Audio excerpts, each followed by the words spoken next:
Hello friends, welcome back to my channel. ఈ వీడియోలో if function ఎలా వాడాలి అనేది చూద్దాం. ఇఫ్ ఫంక్షన్లో మొత్తం 3 పారామీటర్స్ ఉంటాయి.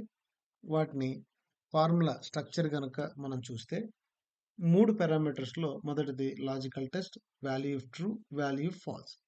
ఈ 3 ఉంటాయి. ఈ మూడిటిని నేను సెల్ వాల్యూగా చూడాలనుకుంటున్నాను కాబట్టి కంట్రోల్-షిఫ్ట్-ఏ ప్రెస్ చేస్తే ఏ ఫార్ములాకైనా సరే ఆ ఫార్ములా స్ట్రక్చర్ అనేది వస్తుంది. Right.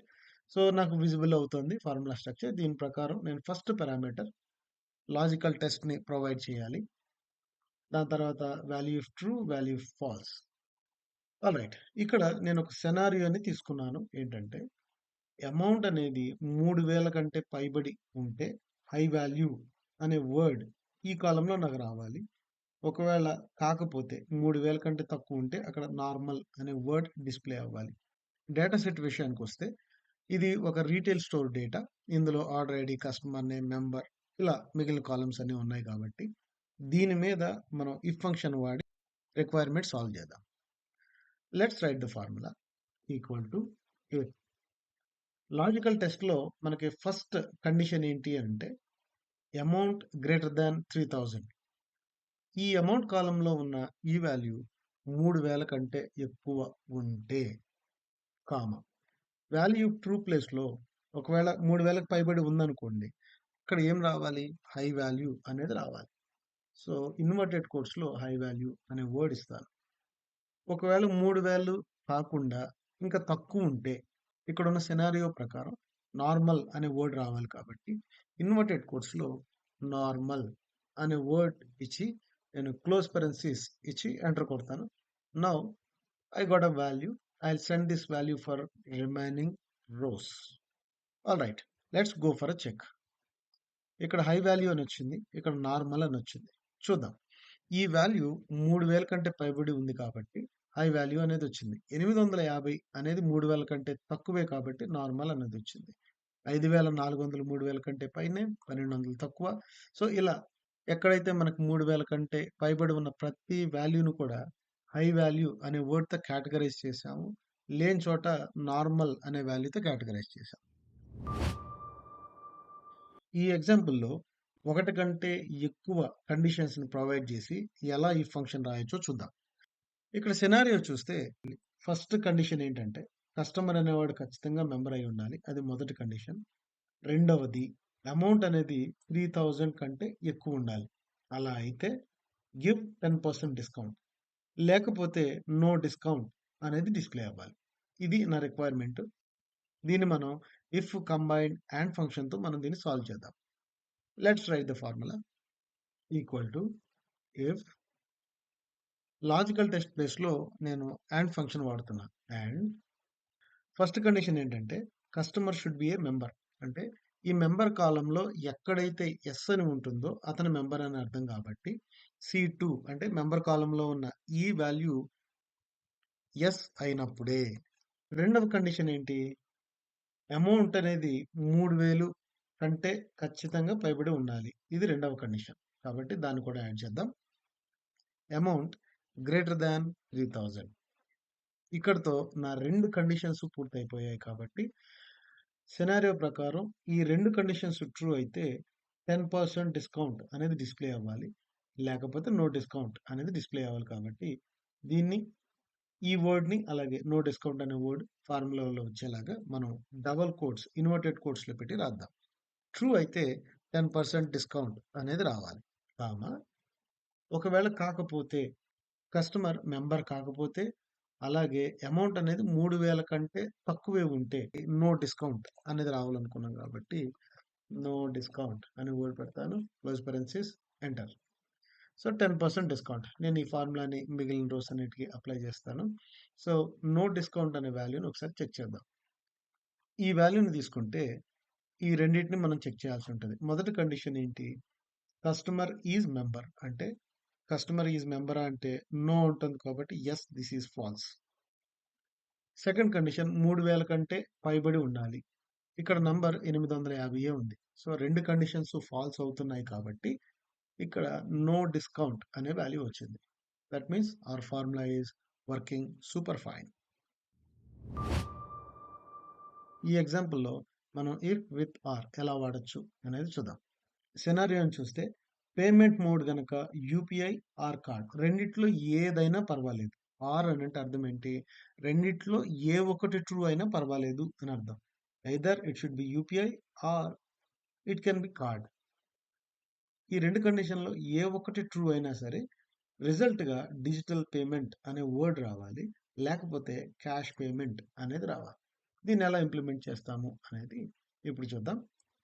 Equal to if logical test ప్లేస్‌లో ఆర్ ఫంక్షన్ రాస్తున్నాను. ఆర్ ఎందుకు? 2 కండిషన్‌లో ఏ ఒక్కటి ట్రూ అయినా పర్వాలేదు. రైట్? పేమెంట్ మోడ్ కాలమ్‌లో యూపీఐ ఆర్ రెండో కండిషన్ ఏంటి? Either it can be card. So, మళ్ళీ ఇదే కాలమ్ వాల్యూ ఇచ్చి ఇక్కడ కార్డ్ అనే వాల్యూ పెడతాను. ఈ 2 కండిషన్‌లో ఏ ఒక్కటి ట్రూ అయినా సరే డిజిటల్ పేమెంట్ అనే ఈ వాల్యూ రావాలి. ఒకవేళ కాకపోతే క్యాష్ పేమెంట్ అనే వర్డ్ రావాలి. Let's execute the formula. All right, I got the value. I'll send this formula for remaining rows. Fine. ఇక్కడ మనం చూస్తే కొన్ని క్యాష్ పేమెంట్స్ ఉన్నాయి. డిజిటల్ పేమెంట్, క్యాష్ పేమెంట్ ఒకసారి చెక్ చేద్దాం. ఎక్కడైతే యూపీఐ లేదా కార్డ్ ఉంటుందో అక్కడ డిజిటల్ పేమెంట్ అనే వర్డ్ రిజల్ట్‌గా వచ్చింది. ఫైన్. ఈ ఎగ్జాంపుల్‌లో నెస్టెడ్ ఇఫ్ ఎలా రాయాలో చూద్దాం.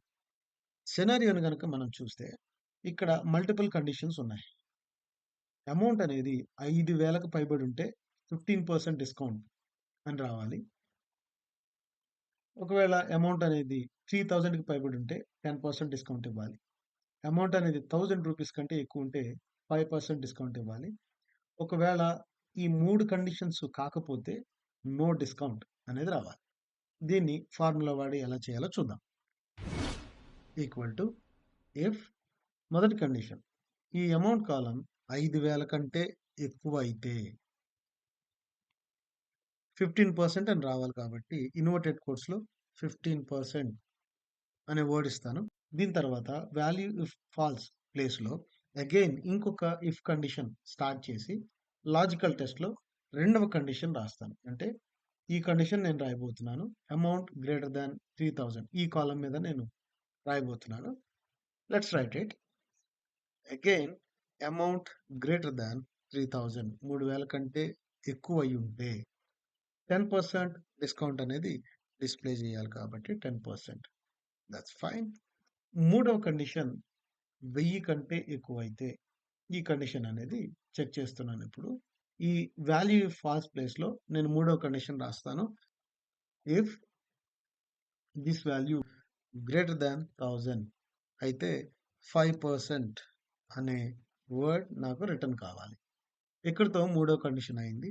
ఒకవేళ ఇవేవి ట్రూ కాకపోతే లాస్ట్‌లో నాకు కావాలనుకున్న రిజల్ట్ ఏంటంటే నో డిస్కౌంట్. ఈ వర్డ్ నాకు రిజల్ట్‌కి రావాలి. రైట్? సో, ఇక్కడ మనం ఎన్ని ఇఫ్ ఫంక్షన్స్ అయితే వాడామో అన్ని క్లోజ్ పారెంథసిస్ ఇవ్వాలి. ఇది బ్రాకెట్ కాదు. Close parenthesis. నేను ఎప్పుడైనా పారెంథసిస్ అన్నప్పుడు దాన్ని గుర్తుపెట్టుకోండి. This is not a bracket. This is parenthesis. Right? So, I have provided one close parenthesis again and again. Now I'm done. Let's execute this formula. Yes, I got 10% value here and I'll apply this formula for remaining rows. Yes, I can see somewhere no discount, no discount, no discount. All right. Let's check it. మన condition ప్రకారం amount అనేది 5,000కి పైబడి ఉంటే 15% discount అనేది రావాలి. ఇక్కడ 15% ఉంది. Amount కాలంలో చూస్తే 5,400 5,000 కంటే ఎక్కువ ఉంది కాబట్టి 15% వచ్చింది. That's absolutely fine. Next condition 3,000 10% discount ఎక్కడుందో yes we have 10% discount here. ఈ కాలంలో చూస్తే 3,000కి పైబడి ఉంది. Absolutely our function working fine. And let's go for the next condition that is amount greater than 1,000 5% ఈ వాల్యూని గనక మనం అబ్జర్వ్ చేస్తే 1000కి పైబడే ఉంది కాబట్టి ఈ వాల్యూ మనకి ఇక్కడ 5% అనే వాల్యూ రిజల్ట్‌గా వచ్చింది. That's fine. And let's go for the final one that is no discount. ఈ వాల్యూని చూస్తే ఇక్కడ yes, amount is only 640. It is not even reaching the 1,000. That's why no discount value is return. ఈ విధంగా మనం if function వాడి decision making అనేది చేయొచ్చు. ఈ వీడియో కనుక మీకు నచ్చితే లైక్ చేయండి, షేర్ చేయండి, కామెంట్ చేయండి, సబ్స్క్రైబ్ చేయండి. Thanks for watching.